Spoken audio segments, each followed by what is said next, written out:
All right. Welcome, everyone. I am Ward 2 Alderman Will Stewart, and I'm here today with Jodie Nazaka, Senior Planner with the City of Manchester Planning and Community Development Department. And today we're going to talk briefly about the recently finalized but not yet adopted update to the city's master plan, an update that only happens once every 10 years. Welcome, Jodie.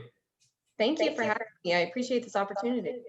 Of course. So let's jump right in. What is the master plan and why is it important? Who does it affect? Who and what does it affect and how? Yeah, that's a great question. So a master plan guides the orderly development of our city. And their plans, they're documents that are created for not just cities, but also towns, small villages, and regions. So in our case, this is a plan that will guide the development in our city of Manchester. It's the result of a strong community visioning process. And once the plan is ultimately adopted, it guides development in ways both big and small. So through presenting the shared community goals that created the document, and influencing legal documents such as our city's zoning ordinance. So the master plan should be adopted every 10 years. In Manchester, we've followed that rule of thumb pretty consistently. Our last master plan was adopted in 2009, and this recent update will be adopted in 2021. So a little bit of setback with the last year of 2020 with COVID. So we're just gonna continue moving forward, and we're just a year behind schedule, but we're still feeling pretty confident about that. So this plan is not just a document that was produced behind closed doors by the city government. It's the result of the community members coming out and sharing their vision and what is their vision for a more equitable and vibrant city. So who exactly had input in this? You mentioned, community members and a lot of input, but how was the plan developed? Who had input and, how was this input used? Whose plan is it? Yeah, another great question. So the updated draft master plan is the product of 2 years of research, public outreach, and thousands of comments from community stakeholders. So what we did is that the city, along with our planning consultant, held a series of public events and meetings to obtain public input and as much public input as we could. The timing and format of all these meetings varied to maximize participation, and we took into consideration people's work schedules and access to the input sessions. Not everyone has the ability to attend a 6 p.m. meeting after work. They have to have considerations for childcare.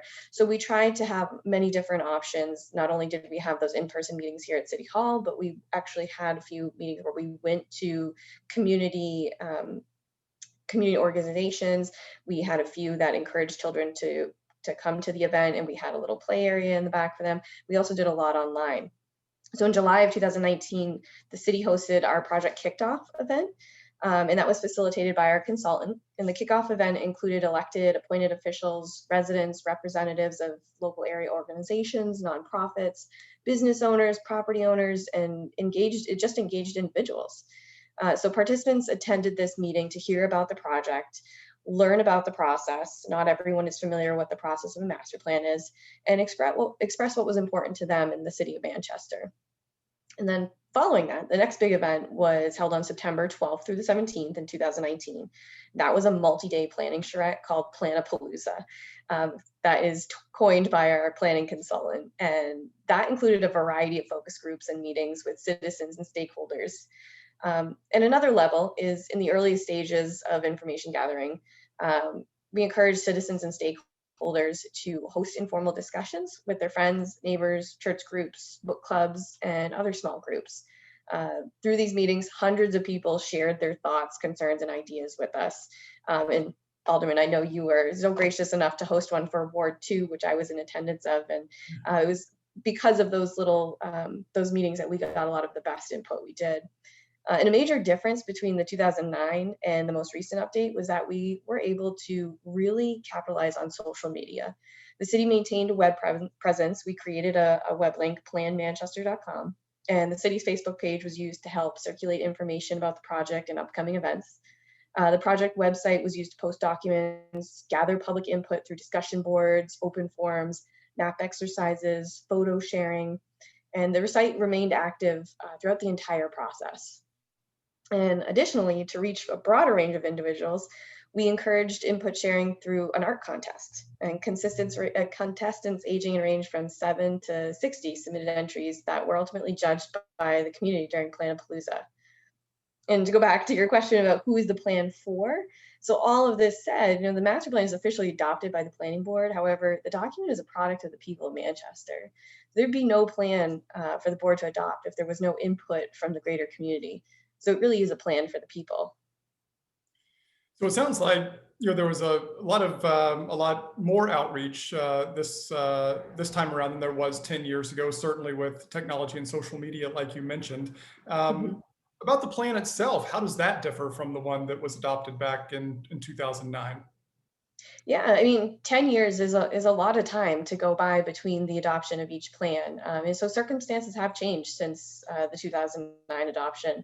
Many of these changes can be attributed to the economy. This includes the Great Recession, the housing crisis that we saw, you know, around the time that we adopted our current plan in 2009. So that the plan that we're working from now from 2009 doesn't really take a lot of that into consideration. Hmm. Um, Now we're seeing a shift towards online and technology-based industries and services, and most recently, the effects of the COVID-19 pandemic and the shift from, the brick and mortar office buildings to a lot of people are now working from home. So these changes have brought on a lot of opportunities and challenges, and we focused on, what is different and how can we capitalize on, being an innovative community like we are, and where is Manchester going? So the 2009 plan was certainly appropriate for that time, but given the fact that so much has changed since then, we really wanted to focus on, the future and what does the future have for Manchester. So, I think a lot of people hear about plans like this, big, ambitious plans. You're right, that meet the needs of the community now. But a lot of people are, I think, skeptical of plans. We hear about them, a lot of work goes into them, a lot of outreach, a lot of input, but they'll end up on the proverbial shelf, or at least that's the fear for a lot of people. Yeah. How is this plan actually going to be used, and by whom? Yeah, I love this question because that's one of the biggest things we deal with in the planning community development field is that we have all these great plans and all this input goes into and then they just kind of sit on a shelf and they get dusty and we refer back to them sometimes in our text and sometimes in our presentations, but we're not constantly looking at them. So this document will serve as the foundation for determining effective public policy and land use decisions for the future of Manchester. So it'll be used as a guiding document for the elected officials like the Board of Mayor and Aldermen. The Planning Board will use it when considering new development proposals, and the Zoning Board can use it when deciding whether or not a variance request meets the intent of the community's stated vision. However, the most unique part about this updated plan and what is special about this format and the direction we took for this update is that this can be used as a promotional document for our city. So the idea is that this is a magazine style. You can see this on a doctor's office, the table in a doctor's office waiting room. The mayor can use this and share the document with prospective new businesses and political figures. The director of the Manchester Boston Regional Airport can use this when trying to entice new airlines to come in our city. So the image of the city can really play an important role in shaping the visitors, investors, and even the residents of our city and their opinion of it. So creating a document that really highlights the beauty and uniqueness of Manchester was a top priority for this plan. And this is something that we don't want to have sit on a shelf. And we know it won't sit on a shelf because of how graphically advanced it is, and it's easy to read. We envision this to be something that'll be on the coffee table in your friend's house when you go over, and you can just flip through it, and it really helps promote our city. So that's what's pretty exciting about this.